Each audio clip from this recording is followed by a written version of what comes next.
News తెలంగాణలో గత BRS ప్రభుత్వ హయాంలో నిర్మించిన కాళేశ్వరం ప్రాజెక్టులో జరిగిన లోపాలు అక్రమాలపై విచారణకు కాంగ్రెస్ ప్రభుత్వం సుప్రీంకోర్టు మాజీ న్యాయమూర్తి జస్టిస్ పిసి ఘోష్ నేతృత్వంలో విచారణ కమిషన్ను నియమించింది. ఈ కమిషన్ సుదీర్ఘ విచారణ అనంతరం సెప్టెంబర్ 20, 2025లో ప్రభుత్వానికి నివేదిక అందజేసింది. ఆ నివేదికలో మాజీ ముఖ్యమంత్రి కేసీఆర్, మాజీ మంత్రి హరీష్ రావు అధికారుల పాత్రపై కీలక స్టేట్మెంట్ ఉన్నట్టుగా తెలుస్తోంది. నివేదిక ఆధారంగా ప్రభుత్వం తమపై చర్యలు తీసుకునే అవకాశం ఉండటంతో కేసీఆర్, హరీష్ రావు, స్మితా సబర్వాల్, ఎస్కే జోషి హైకోర్టును ఆశ్రయించారు.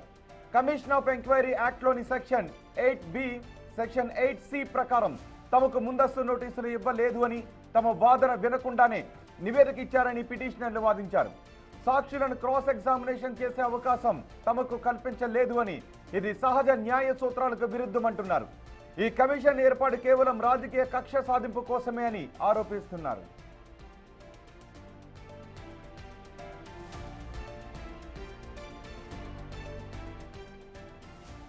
అయితే ప్రభుత్వం తరపున అడ్వకేట్ జనరల్ ఈ వాదనలను తోసిపుచ్చారు. కాళేశ్వరం ప్రాజెక్టు ప్రజా ప్రాముఖ్యత కలిగిన అంశమని, వేల కోట్ల ప్రజాధనాన్ని వృధా చేసినందున విచారణ అవసరమని కోర్టుకు తెలిపారు.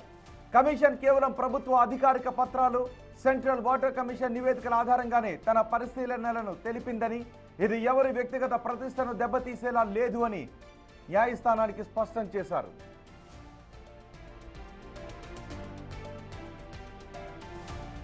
చీఫ్ జస్టిస్ నేతృత్వంలోని ధర్మాసనం సుదీర్ఘ వాదనల తర్వాత తీర్పును రిజర్వ్ చేసింది.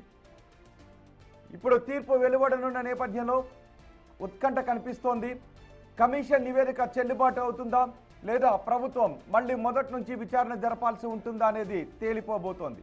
ఒకవేళ కోర్టు కమిషన్ నివేదికను సమర్థిస్తే బీఆర్ఎస్ అగ్రనేతలకు చట్టపరమైన చిక్కులు తప్పవు అనేది నిపుణులు చెబుతున్న అంశం.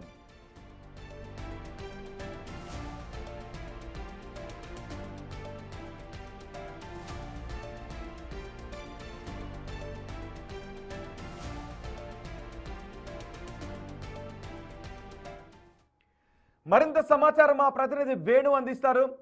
వేణు, ఇప్పుడు బీఆర్ఎస్ నేతల్లో ఎటువంటి ఉత్కంఠ కనిపిస్తోంది?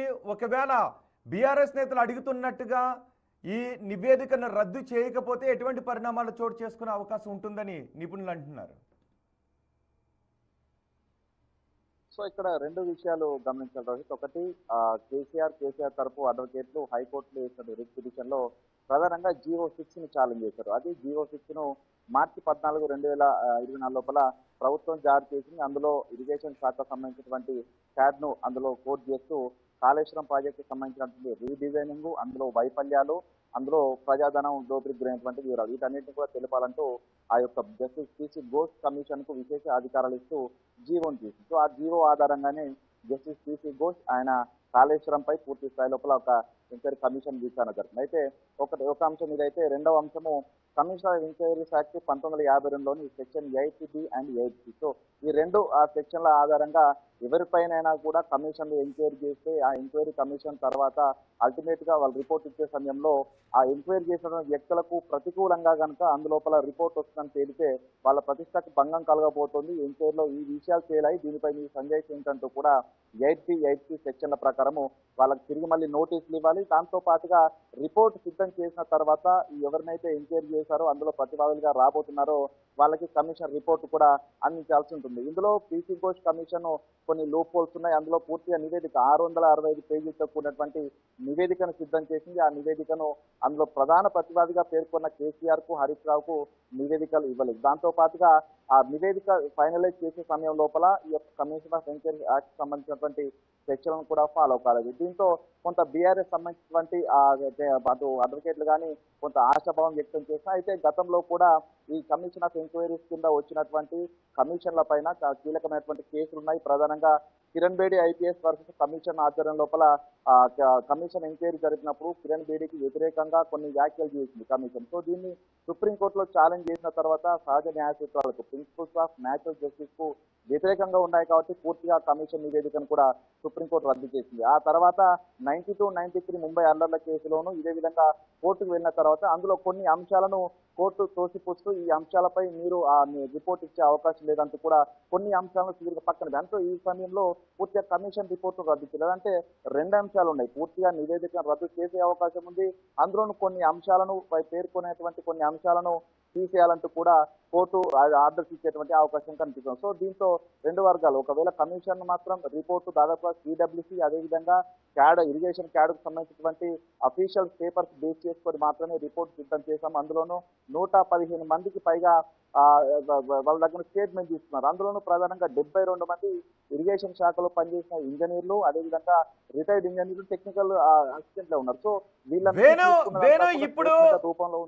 ఇప్పుడు ఈ కేసులో కనిపిస్తున్న ఉత్కంఠ, ఒకవేళ బీఆర్ఎస్ నేతలతో పాటు బ్యూరోక్రాట్స్ అధికారులు కూడా అడుగుతూ ఉన్నారు, సహజ న్యాయ సూత్రాలకు విరుద్ధంగా కమిషన్ విచారణ జరిపింది, మాకు ఇవ్వాల్సినటువంటి అవకాశాలను ఇవ్వలేదు కాబట్టి రద్దు చేయండి అని అడుగుతున్నారు.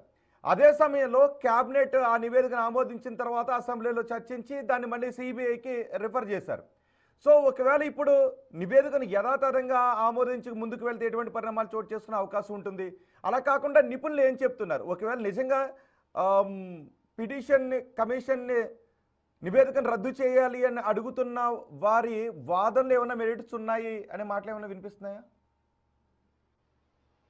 అంటే ఇందులో ప్రధానంగా ఇప్పటి వరకు వాదోపవాదాలు చూసిన తర్వాత కొన్ని మెరిట్స్ ఆ కేసీఆర్ అయిపోయింది. ఎందుకంటే కేసీఆర్ 8B సెక్షన్ అని ఇన్వోక్ చేశాడు కాబట్టి దానికి సంబంధించి తన ప్రతిష్ట దెబ్బతింటాను. ఒక పొలిటీషియన్, మాజీ సీఎం కాబట్టి తన అంశం లోపల కోర్టు కొంత సానుకూలంగా తీర్పిచ్చే అవకాశం ఉందనేది అక్కడ ఉన్నటువంటి అడ్వకేట్స్ లోపల జరుగుతున్న చర్చ. ఎందుకంటే తాను మాజీ సీఎంగా పనిచేశారు. తను ఇన్ కెమెరా సమక్షం లోపల దాదాపు 50 నిమిషాల పాటు తన వాంగ్మూలం ఇచ్చాడు. దాదాపు 18 ప్రశ్నలను కమిషన్ తను అడిగింది. అందులో దాదాపు 8 ప్రశ్నల పైగా తాను సమాధానం చెప్పారు. 6 ప్రశ్నలకు కంప్లీట్ గా నాకు సంబంధం లేదంటూ చెప్పుకొచ్చారు. అందులో ప్రధానంగా ఈ రీడిజైనింగ్ సంబంధించిన అంశమే. తమ్మిడిహట్టి నుంచి 38,000 కోట్ల రూపాయలతోని ప్రాజెక్టు రీడిజైన్ చేసి కాళేశ్వరం వద్దకు తీసుకొచ్చినప్పుడు ఎందుకు అమాంతం 1,20,000 కోట్లకు ప్రాజెక్టు వ్యయం పెరిగిందని చెప్పినప్పుడు అదంతా కూడా పాలసీ డెసిషన్ కూడా తను చెప్పుకొచ్చారు. దానికి సంబంధించి కొంత టెక్నికల్ డేటా కూడా ఇచ్చారు. అక్కడ నీటి లభ్యత తక్కువ ఉంది, కాళేశ్వరం వద్ద నీటి లభ్యత ఎక్కువ ఉంటుందంటూ ఒక టెక్నికల్ డేటాను కూడా అందించారు. అయితే ప్రస్తుతం ఈ యొక్క కమిషనర్స్ ఎంక్వైరీస్ లోని 8B సెక్షన్లు ఓన్లీ ఈ పొలిటీషియన్స్, ప్రజాప్రతినిధులుగా పనిచేసిన వాళ్ళకే పనిచేస్తుంది. అయితే మరోవైపు దీనిలో ఎస్కే జోషి చీఫ్ సెక్రటరీ ఉన్నారు, స్మితా సబర్వాల్ ఉన్నారు, స్పెషల్ సెక్రటరీగా పనిచేశారు. అందులో దాదాపు 20 మందికి పైగా అధికారులే ఉన్నారు. సో ఈ నివేదికలో ఎవరైతే ఆబంధాలు వేసిందో కమిషన్ వాళ్ళంతా కూడా అధికారులు పనిచేసినటువంటి వ్యక్తులు. సో వీళ్ళకి సెక్షన్ వర్తించదు కాబట్టి కేసీఆర్, హరీష్ రావు విషయంలో మాత్రమే కోర్టు కొంత వీళ్లకు అనుకూలంగా ఇచ్చి వాళ్ళకు సంబంధించినటువంటి కొంత పాత్రను మాత్రమే 665 పేజీల లోపల దాదాపు 6 పేజీల పైగా కేసీఆర్ సంబంధించిన అంశాన్ని ప్రస్తావించినప్పుడు అందులో పొందుపరిచిన అంశాలు మాత్రమే కోర్టు పక్కన పెట్టే అవకాశం ఉంది. మిగతా సంబంధించినటువంటి ఈ యొక్క ఇందులో జరిగినటువంటి ఆర్థిక దోపిడీ, అదేవిధంగా అలసత్వము, ఇష్టారీతిన బిల్స్ మంజూరు చేయడం, ఇవన్నీ కూడా పూర్తిగా కోర్టు ఒప్పుకున్నారు. ఎందుకంటే ఇవన్నీ టెక్నికల్ ఆధారాలు సేకరించి తీసుకొచ్చి కమిషన్ నివేదిక ఇచ్చింది కాబట్టి సో కొంత సాంత్వన కేసీఆర్కు వచ్చే అవకాశం ఉంది తప్ప మిగతా ప్రాజెక్ట్ సంబంధించినటువంటి కమిషన్ ఇచ్చిన రిపోర్ట్ అంతా కూడా యథాతథంగా కోర్టు అదే విధంగా ఉంచే అవకాశం ఉంది. ఒకవేళ కనుక కోర్టు అందులో ఎటువంటి వెసులుబాటు ఇవ్వకుండా కనుక డిసిషన్ ఇస్తే మాత్రం సిబిఐ దీని లోపల కేసు నమోదు చేసి మళ్ళీ తిరిగి మాజీ సీఎం కేసీఆర్ తో పాటు అప్పటి మాజీ మంత్రులు, అధికారులందరినీ కూడా విచారించే అవకాశం ఉంది. ఒకవేళ కనుక ఇందులో కొన్ని పార్ట్స్ ను తొలగించే అవకాశం వస్తే మాత్రము కేసీఆర్ కు కొంత మరో కమిషన్ ఎంక్వైరీ చేయడము, మళ్ళీ తర్వాత టెక్నికల్ గా వాళ్ళు కమిషన్ ఎంక్వైరీ చట్టాన్ని ఫాలో అవుతూ మళ్ళీ కనుక రిపోర్ట్ ఇచ్చే అవకాశం ఉంటే మళ్ళీ తిరిగి కేసీఆర్ కు కష్టాలు తప్పని చెప్పాలి. ఏదేమైనా కూడా మరికొద్ది గంటల లోపల హైకోర్టు ఇవ్వబోతున్న తీర్పు మాత్రం ఓ విధంగా బ్యూరోక్రాట్లకి కాదు, అటు మాజీ ప్రజాప్రతినిధులకు, మాజీ కేసీఆర్ మాత్రం చాలా కీలకమని చెప్పుకోవాలి. ఈరోజు రైట్ వేను తెలంగాణలో గత బీఆర్ఎస్ ప్రభుత్వ హయాంలో నిర్మించిన కాళేశ్వరం ప్రాజెక్టులో జరిగిన లోపాలు, అక్రమాలపై విచారణకు కాంగ్రెస్ ప్రభుత్వం సుప్రీంకోర్టు మాజీ న్యాయమూర్తి జస్టిస్ పిసి ఘోష్ నేతృత్వంలో విచారణ కమిషన్ నియమించింది. ఈ కమిషన్ సుదీర్ఘ విచారణ అనంతరం సెప్టెంబర్ 2025లో ప్రభుత్వానికి నివేదిక అందజేసింది. నివేదికలో మాజీ ముఖ్యమంత్రి కేసీఆర్, మాజీ మంత్రి హరీష్ రావు అధికారుల పాత్రపై కీలక స్టేట్మెంట్ ఉన్నట్టుగా తెలుస్తోంది.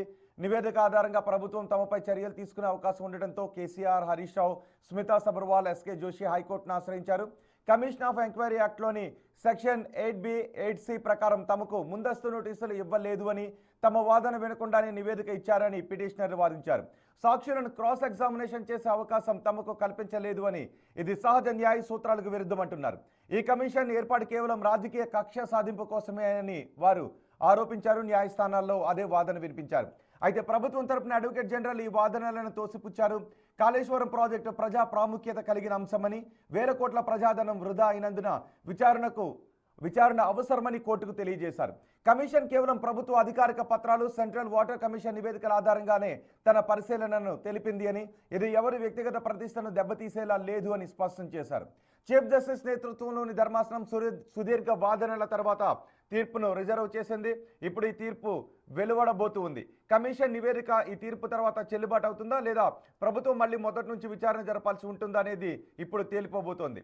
ఒకవేళ కోర్టు కమిషన్ నివేదికను సమర్థిస్తే బీఆర్ఎస్ అగ్రనేతలకు చట్టపరమైన చిక్కులు తప్పవు అనేది ఎక్స్పర్ట్స్ వాదన. కాళేశ్వరం ప్రాజెక్టును గత బీఆర్ఎస్ ప్రభుత్వం సుమారు 1,20,000 కోట్ల రూపాయల వ్యయంతో నిర్మించింది. అయితే అక్టోబర్ 2023లో మేడిగడ్డ బ్యారేజ్లోని 7వ బ్లాక్లో పియర్లు కుంగిపోయాయి. ఇది ప్రాజెక్టు డిజైన్, నిర్మాణ నాణ్యతపై అనుమానాలను రేకెత్తించింది. మేడిగడ్డతో పాటు అన్నారం, సుందెళ్ల బ్యారేజీల కింద కూడా ఇసుక కొట్టుకుపోవడం, బొంగలు పడడం వంటివి బయటపడ్డాయి.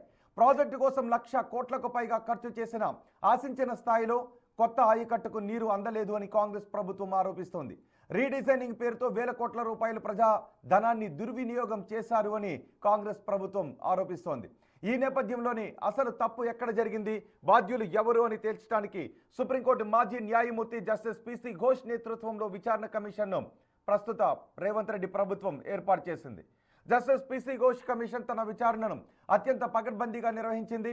మార్చి 2024లో ప్రభుత్వం జస్టిస్ పిసి ఘోష్ కమిషన్ను అధికారికంగా నియమించింది. ప్రారంభంలో దీనికి 100 రోజుల పాటు గడువిచ్చారు. జస్టిస్ పిసి ఘోష్ స్వయంగా మేడిగడ్డ, అన్నారం, సుందెళ్ల బ్యారేజీలను సందర్శించారు. కుంగిన పిల్లర్లను, పగుళ్లను పరిశీలించారు. ప్రాజెక్టుతో సంబంధం ఉన్న ఇరిగేషన్ శాఖ మాజీ అలాగే ప్రస్తుత ఈఎన్సీలు, చీఫ్ ఇంజనీర్లను పిలిపించి విచారించారు. వారి నుంచి అఫిడవిట్లను కూడా సేకరించారు. ప్రాజెక్టు కోసం తీసుకున్న రుణాలు, బ్యాంకుల నుంచి వచ్చిన నిధులు ఎక్కడెక్కడ ఖర్చు అయ్యాయి అనే అంశంపై విజిలెన్స్ అండ్ ఎన్ఫోర్స్మెంట్ రిపోర్ట్లను కూడా పరిశీలించారు పిసి ఘోష్.